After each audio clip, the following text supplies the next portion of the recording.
This is a quick introduction to this week's video because I've just been editing it and realised that it'll be a bit confusing for you because I started this project that you're going to see way back before Christmas, and then I got sidetracked and things happened. So the evolution of this project has gone probably from like last November maybe, and I've slowly worked on it. This quick pair of trousers, I should mention. Things got in the way, Christmas, I had visitors, it was all very wonderful, but I've only just got around to now finishing these trousers. So let's get on with this week's video and you will see the progression of this project through to, well, just a few days ago really. It's Saturday morning and I thought I would do some sewing. So I've been very busy in the garden this last week getting things, spring is springing everywhere. So we've got green and growth and leaves and it's fabulous. Anyway, sore back now, so thought I'd spend the weekend sewing. Now what I really like to work on is these evening clothes. Sounds very fancy, doesn't it? But basically loungewear, so that in the evening I can change into something comfortable. I have those two kimonos that I want bottom halves to go with that. So I have this dark green velveteen. I think I've got a reasonable amount of this, and these were going to be wide leg trousers. There is some stretch in the fabric, not lengthways, but widthways there is some stretch in the fabric. And I was going to make some very simple trousers. So my trousers that I usually make, but no pockets, no buckle, no nothing. And also I thought what I'd do is make them just a little bit more slouchy. So probably do a sort of a slightly dropped waist on them, which basically will mean that the waist will be a bit wider, and that will allow me to sort of sit down, and then when I sit down and they sort of come up a bit, there'll be a bit more room around the middle for sort of lounging. And obviously the crotch on the trousers is reasonably fitted, and I think I want to make that maybe a little bit bigger, or maybe, I'm not really sure, maybe what I should do is actually just make the whole trousers a bit bigger but keep them waisted, and that way they'll sort of drop by themselves, allowing more room everywhere. I could try it that way, but there is stretch in them. So the only thing I've got to figure out is the waist. Do I do some sort of stretchy waist on them, or do I just do a very simple sort of grain facing on the thing? I'm not really sure about that yet, how it's going to be, but I do know I want a very simple trouser with no pockets or anything. So I don't actually have a paper pattern for that, so I'm going to need to draft it. The other thing that I've got is that pink, and I have a little less of this. They didn't have as much, so this I've only really got enough for a sort of longer length skirt. They're both gorgeous, the colours are gorgeous, they're soft, yum. So I just need to get on and do some patterns, some very basic patterns for these two, and then hopefully run them up. I do have the zips because when I went to Spotlight for my corduroy trousers, the ones I made for the braces with the buttons, I got zips for these, and I also have the thread already, so I'm all ready to go, apart from that I haven't washed them. You are supposed to wash your fabric first, and I usually do. But does it matter if I'm making these so simple and loose fitting if they shrink a bit? And they've got stretch, so probably not. No, I'm just going to do it, I'm just going to get on with it. They have stretch, they'll accommodate. They will, it'll be fine. Fine, she says. Am I just setting myself up for the first mistake in these two projects? Probably. Let's get on with the pattern drafting.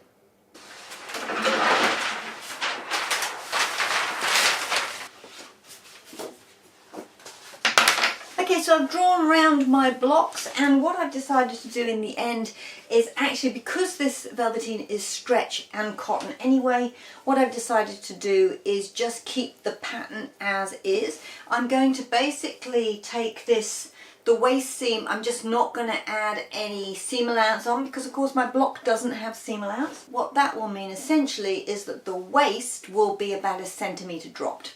I think that'll be enough. The other alteration I'm going to make on this pattern is to actually make the legs wider, because I think I want them to look sort of 1930s loungewear look, which I think would be better with a sort of a wider leg.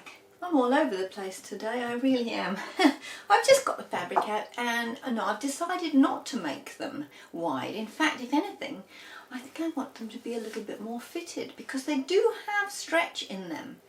And I think they would look nicer if they were a little snugger. So I'm not going to make the legs wider. I'm going to do the pattern the width of my corduroy button braces trousers, and then I can always take them narrower if I want to. Watch this space. I could change my mind yet again. It's obviously an uncertain day. So the pattern now is all cut out. Simplest pattern in the world. I'm going to try and make these incredibly quick trousers. After the last corduroy ones, which took me ages because of all the different twiddly bits and fancy bits and pockets and little back straps and fancy elastic bits, these are going to be ridiculously simple. 2 pattern pieces, front, back, no pockets, no waistband. I'm just literally going to, at this point, I should say, because of course I changed my mind, but at this point there is no waistband. There is just probably grosgrain on the inside, maybe some elastic. I don't know yet. I'm going to zoom on with this because I do want to have them. I just want them to be in my wardrobe so I can wear them. So onwards. I think I have a reasonable amount of this. Yes, I have got quite a lot, but of course the reason I bought quite a lot, I think, is because you need to go with the nap. There is nap in this. Because it is a velveteen, if I stroke down it's smooth, if I stroke up it's rough, and I think I want smooth down. I know there is a school of thought that says that the smooth should be up because it looks nicer. But it just feels nicer down. So that's the way around I'm going to do it, which means that all of the pieces have to be smoothed down, because it doesn't matter really whether you go up or down, except that it must be the same on all pieces. It will look extremely weird if one leg goes up one way and the other one goes down the other way, because of course there is a sort of a sheen looking at it from different angles. So you need, and the colour changes as well, so you need to be aware of that. I think I've got enough for 2 lengths because it's not terribly wide. More fabric that isn't terribly wide, and that really throws me with trousers because my trouser legs do tend to be quite wide. I've just spent a little bit of time just getting the edges straight, pulling a thread to find the actual grain of the fabric and cutting it flat on both ends. You sort of almost need to pull it into shape to sort of get it square. So I spent a little time on that because if I didn't get it square, it doesn't matter how well and beautiful I cut the trousers, they are never going to hang right. So spend a little time getting the edges square, and then also I've only folded over, hopefully you can see, I've only folded over enough of this fabric to get my pattern pieces in, so I wanted to make sure that that edge was perpendicular to the fold. So that's what I've been doing. It took me a little bit of time, but I always find this prep at the beginning is sort of worth it later on down the track. Made sure, double check, triple check that the nap is going the same way. We're going with nap down. Wait till the end of the video and I find out I've cut one leg the wrong way up. Hopefully not. Fingers crossed that isn't going to happen. It would be wonderful to be able to get around my cutting table like I've seen on YouTube, but unfortunately this is the best I can do. Okay, so I have cut all the bits out. I have just marked the darts back and front. And now next job, I think, just zoom around on my overlocker because I'm not doing any fancy seam finishes. I'm just overlocking because these are quick trousers. Then darts and then zip. This is the green zip that I got, which is quite a different green. And I do actually also have this black one, which I think disappears better actually.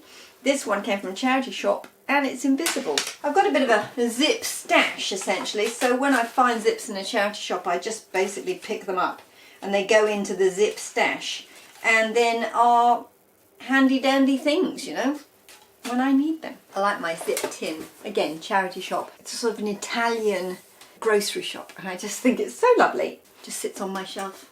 up there with all my zips in it.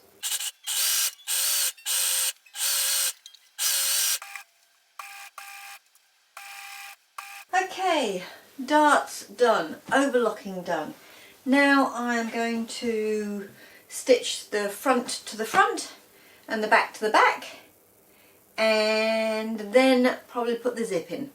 That's the next step. I like to batch sew, so I try and do sort of stages together. I find that the most efficient. So I will get these two things together and then stitch them at the same time. So today is another day, and I have to admit I haven't done a lot because I went down a rabbit hole. I started to look at these sort of 18th, 19th century housewives, they calls them, or hussifs, or anyway, they're sort of sewing kits, roll-up sewing kits. And I got all inspired, and I went through all my fabrics, and I found all these gorgeous fabrics, and I thought that would be so useful for my underwear project, which I'm planning to sort of hand sew the underwear in silk. And I thought, oh, wouldn't it be great to have a little sort of roll-up sewing kit? So yeah, that's what I've done. I've been playing with fabrics, I've been going through Pinterest, I've been watching YouTube videos. Have I got much further with my trousers? Not a lot, but I have got the zip in. So yesterday I put the zip in, so that is in and goes up and down like anything. It did take me 4 goes. I ended up hand basting it in because of course it's on the side seam, which automatically, because it's cut in like that, it's sort of, the fabric is on the bias a little, so whenever you sew it does tend to move a bit. But on top of that, this is velveteen, and the little hairs basically make the fabric travel to unknown places. So I did hand baste it in and then go over it with the machine. But that is in now, so I just need to stitch below the zip into the leg, and technically I can zoom the legs together, really, I think. Yeah, I see no reason why I can't just zoom all the legs together. The trouble with a quick project, of course, is that you think, oh, well, it won't take me very long, and then you don't allow enough time for it. So, yes, I was hoping to get these done in a weekend, but I doubt it, because it's, well, daylight saving happened this weekend as well, and also it's now 5 o'clock. So, yeah. A lovely day, though, playing with my fabrics and coming up with new ideas and plans, you know, as one does. But before I sit down with a glass of wine, I thought it feels really weird because it's light, and that's sort of the wrong time to do that. But anyway, I thought before I do that, I will just do a little bit of sewing, move forward, and then at least I feel like I've done something. This is the exact same pattern that I do for my corduroy trousers, and this fabric actually has stretch in it, and it's enormous. I mean, I want stretch in it because of the comfort level, but I'm just not used to this negative ease thing. I'm going to have to take some serious chunks. I have actually put the zip in, which is a pain because I'm going to have to take it out now. I also think the legs are too wide. It works fine. Really difficult to see in the dark fabric again, yet I know. It works fine in the corduroy trousers, but doesn't look right in these velvet trousers. And this is enormous. So I'm going to have to take the zip out, take some serious chunks all the way down the side, and I think also narrow the leg, because it's, you could get 2 of me in here. I mean, this is ridiculously large. Oh well, never mind. Let's keep going. It's better to be, you know, have to take it in rather than, you know, if it's too small, you've got a bit of an issue. But I think if I just take in the side seams, rework these darts a little bit and take the legs in, I think it will be fine. So that's what I'm going to do next. Okay, I think I have it right now. I've pinched in a whole bunch on the side. I mean, literally, yeah, it's 2 inches taken out either side.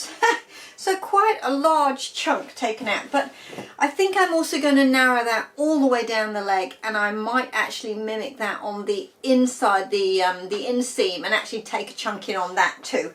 So it's a bit of waste of fabric, but I hadn't realised quite how much stretch this fabric has in it. And I'm really not used to sewing with stretch fabric, and it always shocks me how much you need to go with the negative ease type of thing. So that's the next plan. I'm going to take out this zip, which is a pain, but hey ho, I can always put it back in again. Okay, so it is after Christmas now. I have had a lovely break. I've had my daughters here. It's been absolutely amazing. And as you would have seen, I've been off YouTube for, oh golly, weeks and weeks.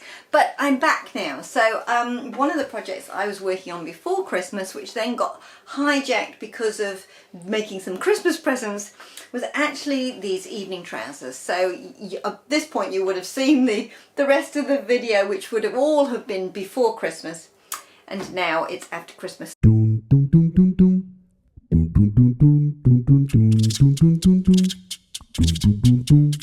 The next thing I need to do is basically figure out the waist part. Now what I've got is I have this bias binding in it's like a sateen sort of green ribbony sort of stuff. I bought this from a charity shop, so it's been in my stash for ages, but it is a very good colour match with these trousers, as you can see. Now I'm not going to have this, I don't think at this point I'm going to put this on the outside or where you can see it. I think I'm just going to use it, fold over the top and sort of use this as a sort of an inside finishing for the top. I don't want to put a waistband on these, because if I put a waistband on, then that creates a sort of a fairly rigid sort of thing that'll grab my waist. But of course I don't really want it to sort of be restrictive around my middle. I want something that's very comfortable and sort of will sort of ease as I sit down. So this fabric of course does have stretch in it. This bias does have a little give in it, so I'm hoping that between the two it will make a fairly sort of comfortable and adaptive, shall we say, sort of waist. Well, it's actually dropped waist. I'm going to do it so it's a little bit dropped waist, because again, if it's a dropped waist thing, then as you sit down it can ride up a bit and then give a little bit of extra room as well. So that's my strategy on these trousers. What else do I need to do? Well, that's probably it. They're pretty simple trousers. I just need to do this sort of bias binding piece and then hem the bottoms, and they should be good to go. This was supposed to be a really, really quick project, but of course what has happened, because it's the stretch fabric and it all got bigger and I had to adjust it, it took a little longer than I anticipated, but I think, fingers crossed, touch some wood, I think we're almost there. I just thought I'd share with you an invention of mine. So obviously with these velveteen trousers, it's very difficult to iron it. You're not supposed to crush the nap on the velveteen. Now in the olden days when I was at school and I actually did home economics, we had these sort of, I don't know, they call like nail boards, where it's sort of like a board with all these nails that stuck up and you could iron your velvet. I have no idea why we were making things out of velvet and ironing velvet, but these boards were there and we ironed our velvet on it. So I looked on the internet to see if I could find any of this sort of nail board for velvet, and no, it doesn't seem to exist anymore. So I made something that I thought might do the job. This is a bit of old broom handle. So if you've seen the video where I do my sewing room tour, you'll see that underneath my cutting table I actually have my paper and fabric on sort of rolls, and these broom handles are essentially what goes through the middle of it to allow it to roll. So it's a bit chopped off really. So had this left over, and I also had some Velcro, stick-on Velcro in the shed. So if you can see, that has created a sort of a raised area. So what that means is that those little sticky up bits here sort of support the velveteen, the nap of the velveteen, like those nail boards would have done. So I'm just essentially lining the seam up with the apex of the curve of the pole, if you like, and then just with plenty of steam I'm just going along the seam, and then with my hands just then flattening it down. And of course, being circular like this, it means that the iron itself isn't putting a lot of pressure on a large surface of the velveteen. It is literally just sort of, I place the seam along the sort of the apex, would that be the right word, along the sort of the apex of this circular circumference, and so not much of the iron is actually on the seam, and it has worked a treat. I am so pleased with it. There is no sign of crushing at all. So I ironed the seam from the inside, so the inside velveteen is obviously a little bit crushed, but the outside hasn't got a mark on it. So I'm really pleased. Out of a bit of leftover stuff from the shed, I've sort of made my own sort of velveteen nail board. Just thought I'd share that with you, because I thought, well, if anybody else wants to iron velvet out there, this is a very cheap and modern option. I was just putting this bias binding on the top, and I think it looks really nice. Now I'm actually going to turn it so that you can see it, so that it sort of encases the top of the trousers, and you can just see a little line of this silky bias binding. So yeah, I'm going to try that and see if it works.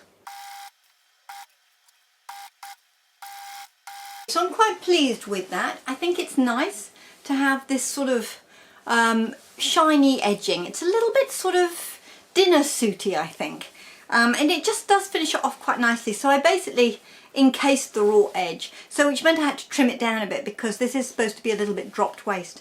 There is plenty of room in here, and there's loads of stretch, so they're really sort of comfy evening trousers, which I'm pleased with. I've just got to hem them to the right length, and then it's the reveal.